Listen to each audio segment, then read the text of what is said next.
Three. Hello and welcome. Good afternoon. This is the Politics on Parrot TV, and I'm your host, Sainabou Baldeh. Thank you so much for joining us today.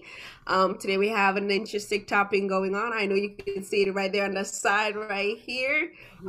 Today's topic will be Governor Cuomo's and sexual harassment scandal, where the truth lies. Now we have two amazing women joining us today, Marcia and Marilyn, and I'm sorry, excuse me for that, Marilyn. They'll be joining us. She's having a little technical difficulties, but she'll be with us shortly. Marcia Pappas. I hope I got your last name right. Marcia Pappas. There we go. I hope you got your right last. Thank you so much for rectifying me for that. Thank you all so much for joining us this afternoon on your best show that you guys have been coming through. I love that you guys have been coming here every Friday, meeting us at 12. Thank you so much for taking in the time. We're your best news show in New York. We talk about different politics in different areas. We want to just help educate the community, make sure that they understand the importance of getting their officials elected and just kind of getting a well-round political view of what is going on in New York City. All right, so today we have an amazing activist, Marcia. Can you please give us a brief introduction about yourself so that the audience knows exactly who you are? A brief introduction. Oh wow, that's okay. So my activism started a little bit later in life. I owned a business, and my clients were mainly women, and I learned a lot about their lives. Grew up in a kind of a multicultural family. My mother was Italian, my father was Panamanian and Greek. And so there was quite a mixture of different cultures there. Um, Grew up, understanding the challenges of different cultures and with a disabled brother. So kind of, as I progressed in life and I owned a business, I learned a lot from the women that I had worked with. And I went back, I actually went to college for the first time in my life at the age of 38 and got my bachelor's degree. From that point, I had been kind of interested in what was going on with women, and because I saw sort of a pattern happening in their lives. And I was drawn to the National Organization for Women back in 1990 because we are a multi-issue organization.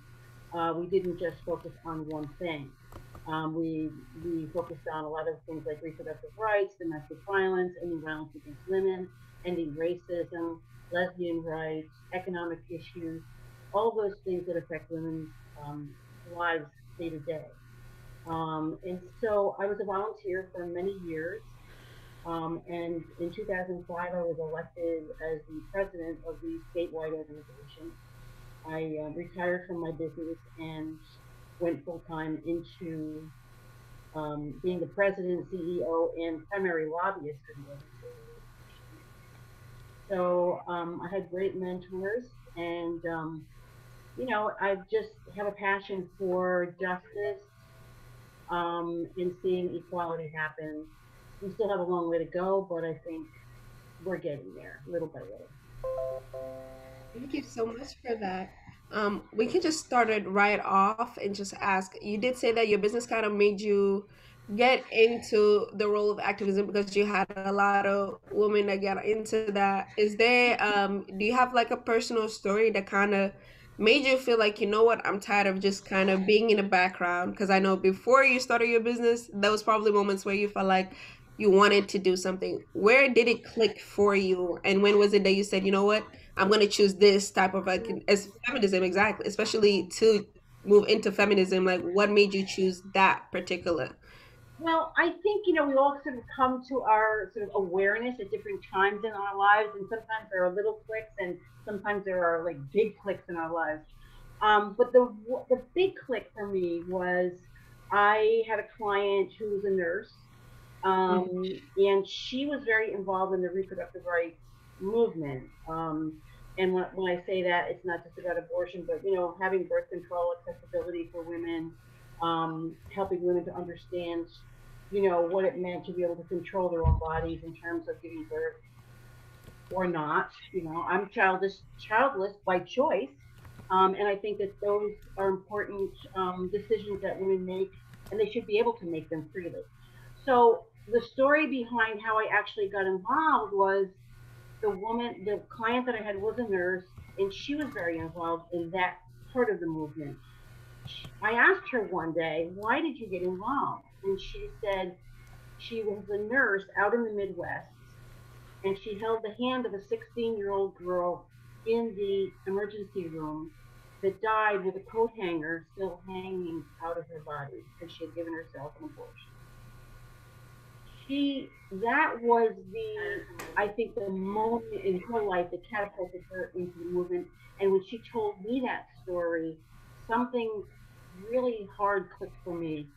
And I said, it's women have to be able to have control over their own destiny, whether it be through economic means, whether controlling their own reproductive system, whoever they decide to love or marry. I mean, in all phases of our lives, we need to be able to have control as men do. And we need to not be questioned about those choices because we all have different reasons that we choose to go different paths. And so that was kind of the big click for me. I believe that's a very big click. It was a We very big have a click. lot of that actually going on where a lot of women feel like they have no control over the. Mm-hmm.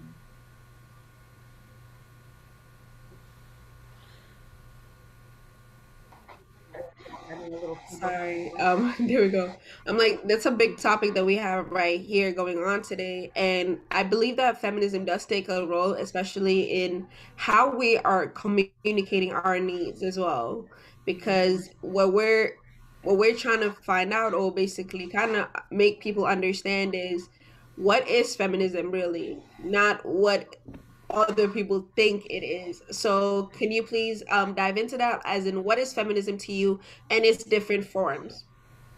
Well, I think the official definition is, women having equality in all the institutions in our society, economic, educational, government, that we have equality and we have the same opportunities that men have been afforded. I mean, I remember back in the 70s, I couldn't get a credit card without my husband's approval, and I'm sure that there are women older than me that can tell those same stories. Um, I think equality means having the right to make those decisions for yourself without being questioned because of your gender, because you're a woman. And in many ways, um, women, all women have something in common because we grow up in the same patriarchy, whether we believe it or not. And it's sort of like, we tell these stories about, the frog that was thrown into the boiling water. We're people who live in a society that we are like the frog. You put the frog in the cold water, and little by little you turn the heat up, and little by little, then the frog thinks, "Oh, this is nice, it's warm," and then suddenly the frog is boiled to death. And it's kind of a parable. It's kind of a parallel story for women or people who have been oppressed, whether it is women or people, in general, people of color. Um, have been societies, throughout history that have been oppressed by the oppressors, and but they get accustomed to living in those ways, and we make excuses for living in those communities because we've become accustomed to it. But before we know it, we're being boiled to death. We're being killed slowly. So our spirit and our thinking and our minds and the way that we navigate through life becomes really more parallel to the patriarchy rather than how we actually think about what is good for us, what we need as women. So I think that in order to be successful in equality, we have to raise young girls and also young men as well But we have to raise young girls to think outside the box, to say that I can do almost anything that a man can do. Now, everyone has physical limitations or, whatever, but there are things that a lot of women have proven that they can do just as well as any man. So I think it's going to take a lot longer to change the hearts and minds of people. We can pass laws, we can enforce regulations, but until we change the hearts and minds of people to believe that women truly are equal to their male counterparts, um, we have a long way to go on that, I think. Yes, I believe a lot of people would agree with you on that department. We do have a long way to go. Um, And I also look back at the sort of the phrase for Harriet Tubman, who was of course, a historic figure in the anti-slavery movement, and she, was very much involved in the Underground Railroad. And her comment, and I can kind of paraphrase it, maybe quote a little bit, but her comment was, that she freed 1,000 slaves, but she would have freed more if only they knew they were slaves. And I think that that's very parallel to the women's movement. We can free a lot of women to feel confident, to be confident, to stand up for themselves. But we have to show them that they have the right to, and that we have to encourage them to do that as even as children, to stand up for their rights. yes, they need to believe that there's an ability to. Yes. You got to show them to believe it. And the laws that we passed have given women those opportunities Yes, to walk to they the right for really themselves. have. Yes. That actually takes me to what I wanted to ask you because I did read upon you and I found out that you consider yourself a liberal feminist. Now, in that sense, when you say it like that, I couldn't help but think to myself, does that mean that we have people that are extremists in the sense as feminists? And I do know there's a lot of individuals, especially even in our audience, that do believe that feminists are just a bunch of women that just want to believe that we're better than men. And I know there's a miscommunication of what real feminism really is about. Hmm. So what we want is just kind of for you to elaborate a little bit on that. Yeah, I think what has happened is the ultra conservative segment of our society, or the patriarchy, has been very successful in convincing sort of the general public that feminism is only for a certain type of person. That somehow equality is some outrageous demand.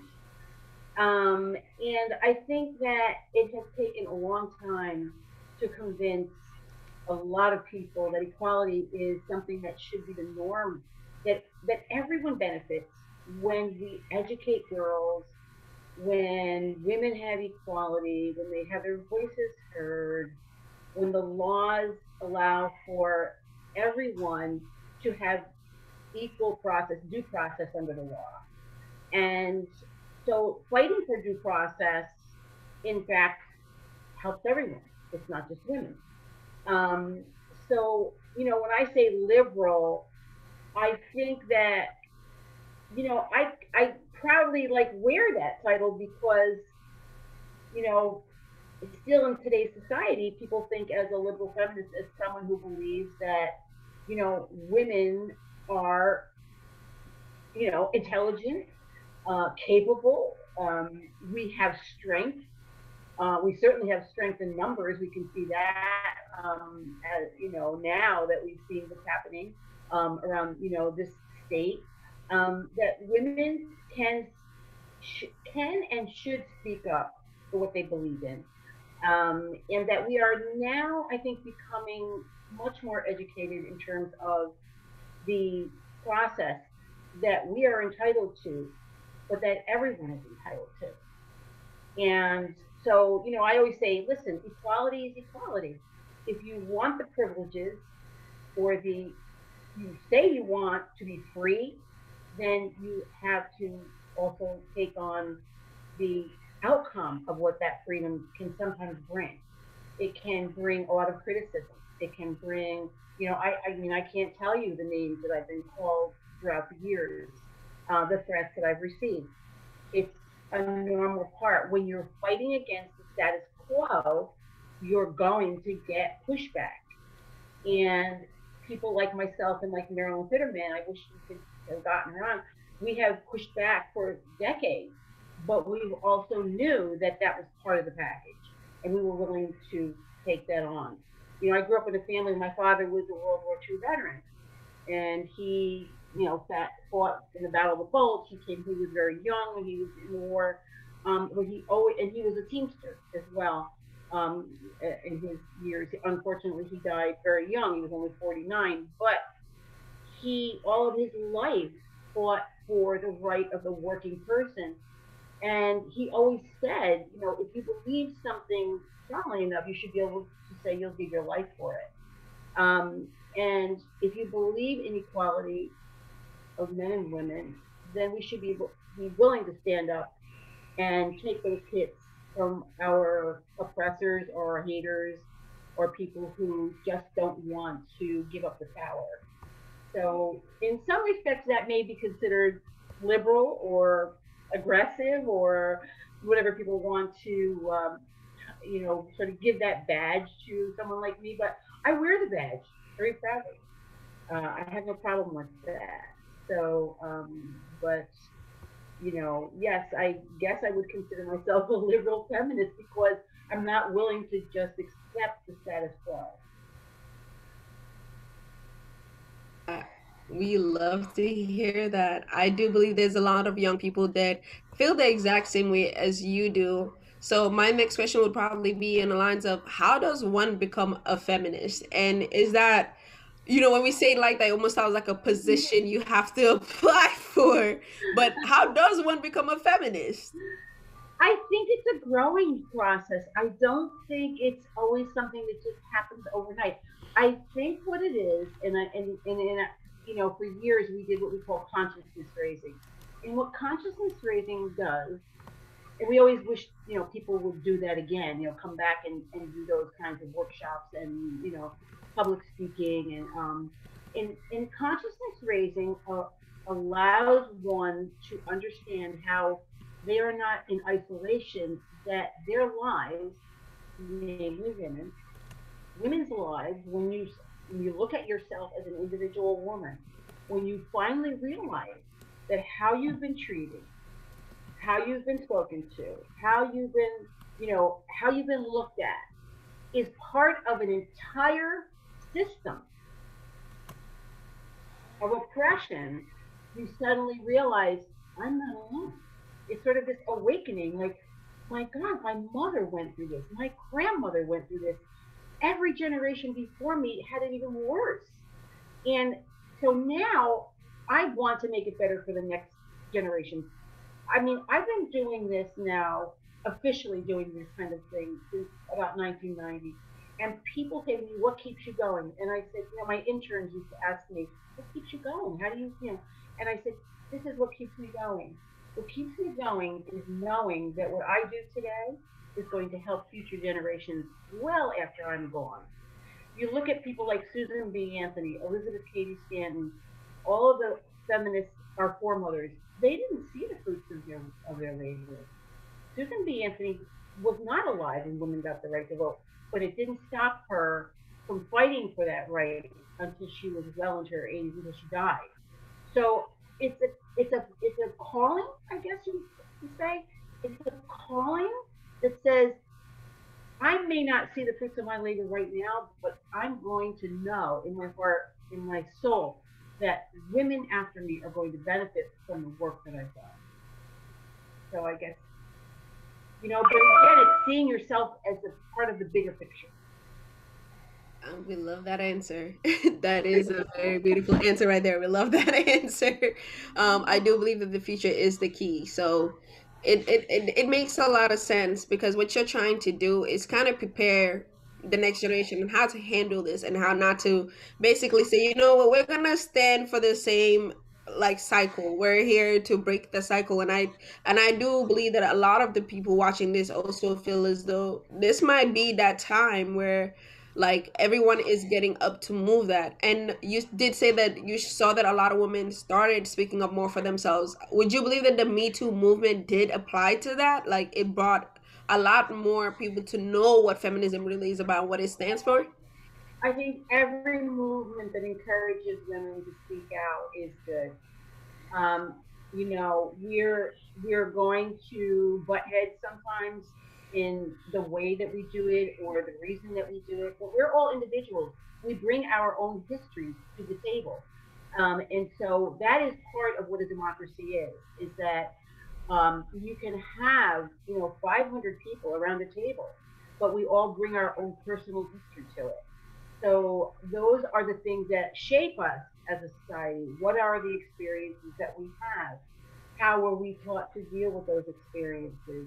How were our mothers taught? And how are we going to make that better for the women that come after us? It doesn't mean that we're going to, one of the things I think I have told people many times, and you saw in my press release, is not a protectionist feminist. I think we need to empower women. The laws protect women and they protect men as well because they don't just apply to women. But we also need to say to women, listen, you need to stand up no matter who it is, somebody in your family, a coworker, someone on the street. You need to stand up and say, hey, you know what? I don't, I'm sorry, but I don't like this. And this is not going to happen in my presence. So, however way you want to say it, whatever words you want to use. But the point is that women have to stand up for themselves and they have to stop thinking that every time someone says or looks at them in a strange way, that somehow is like, a criminal offense. It may be inappropriate. It may not have felt good because you bring your own history to that moment. And every person is going to interpret that moment differently. But it still doesn't take away from the fact that women need to stand up for themselves, and they need to come together and say, you know what, I didn't let this go past 5 minutes. I stood up for myself, and I didn't care. I walked out of a job if I had to, and I had many women tell me that they walked out of a job because of something that happened. That's what women need to do. But until that happens, we're going to see different responses to different things that go on. So, I literally defended a young woman who was a cashier in a grocery market because a gentleman was treating her very poorly, like yelling at her and abusing her. And I was standing right behind him, so I knew what the original conversation was. This young woman wasn't doing anything wrong, and I said to him, "Listen, who do you think you're talking to? This woman is just doing her job." And he started to yell at me, and I said to him, "Listen, you better get your stuff and get out of here, or I'm calling the police." And I was very calm, and I was very matter of fact, but I said, "You know what? You're not doing this." And at that point, I called the manager over and I said, "I want to tell you what happened. Your cashier was being abused by this gentleman." And I stood up, so if he does come back, here's my phone number. Call me, because I will stand up for this woman if you need me to. We need to, if something happens, you have to take care of it at the moment. Mm-hmm. You have to take care of it at the moment. And I think that's My grandparents would say you have to nip it in the butt right then and in there. the blood. And I think that maybe where we've fallen short for women. We have whoever, we can say as a society, we have fallen short, I think, Yeah. in terms of how we help women to stand up for themselves. This actually is a good way to kind of get into the topic for today. Cuomo's scandal, to have all these women that worked with him and worked for him for a long while, some of them, and to have them just come up to him and kind of accuse him of such a in a horrendous way. It wasn't exactly the perfect timing, considering that we kind of did depend on Como for a lot of information last year, especially with the last president. So for him to see such a person that we placed on a pedestal kind of almost seemingly just fall overnight, um, how do you process that? Like, how Well, does the community move towards that? How do women feel about that? That we're listening that to him. I wow, this is like a multi-pronged conversation, but I think number one is I don't think he's falling overnight. I think that the majority of New Yorkers support him. Now, everyone has their reason for supporting him, or they have their reason for not supporting him. I say, and we also have to look at the timing of when this is happening. And we could get into those discussions. But the truth lies in the due process. None of us were there. So we have to look at the total picture. Has he been a good governor? Has he had our best interest in heart? People have to answer those questions for themselves. Have they felt confident in him for many, many issues up until this point? And so we can talk about the timing, the political timing, and believe me, I was a lobbyist for over a decade. I understand political timing. And we can absolutely say that there's something very rotten in Denmark here in terms of the time. And we all know that. And we all know that many of these women, the things that they're saying don't even rise to the level of harassment.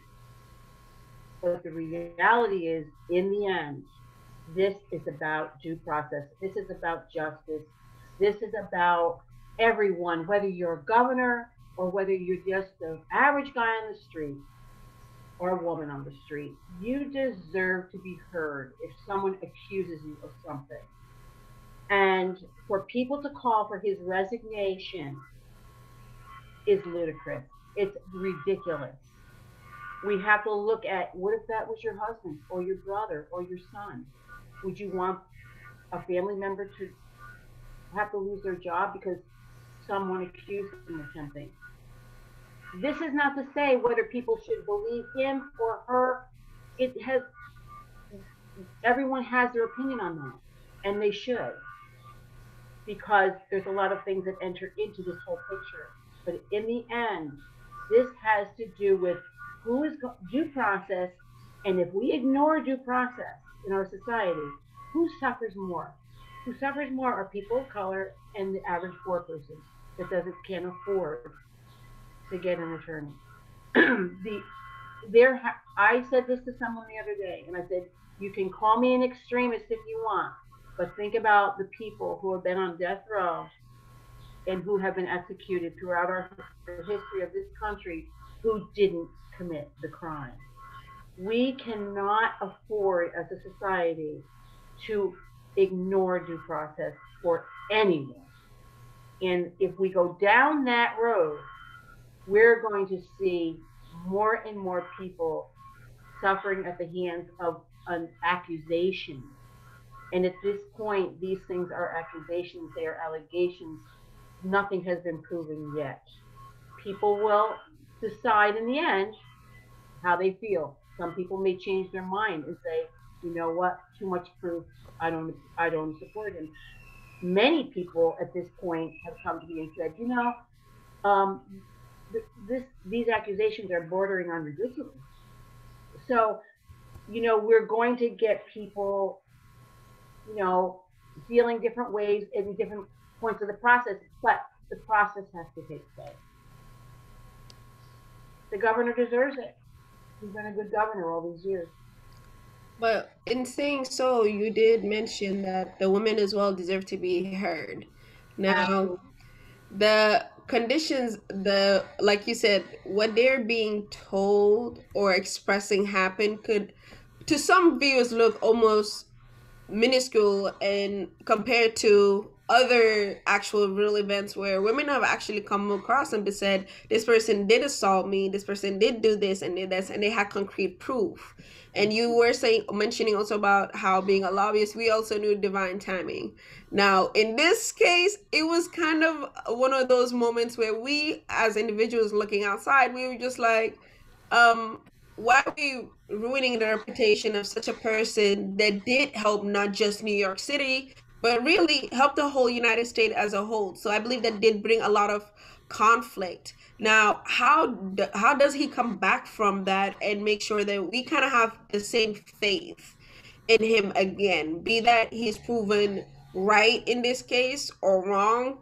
now that's kind of, you know, where that lies. Do we still continue to believe in him and understand he's a human being, like you said, and mistakes do happen, and people sometimes don't understand that they're crossing those lines?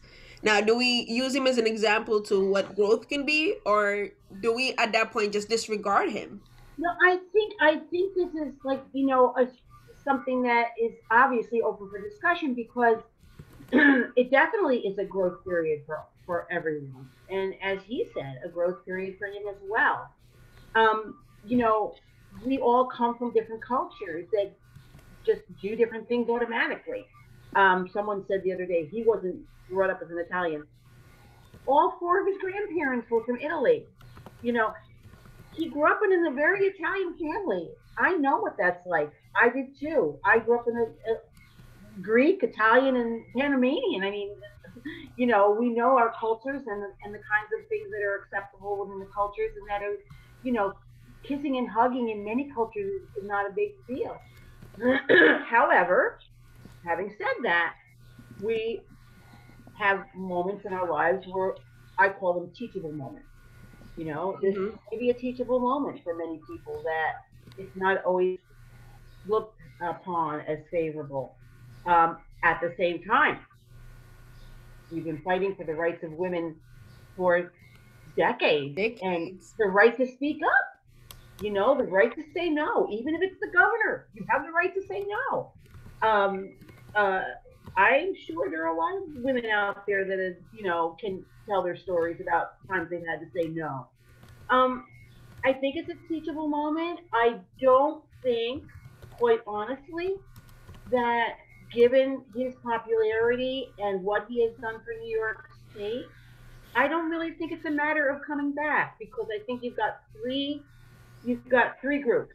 You've got the people who love him and respect him as the governor because of what he's done for their community, their state, whether it be local in their community or statewide. And now you've got people all over the country, and I actually even get memos and texts from people from other countries, from Europe.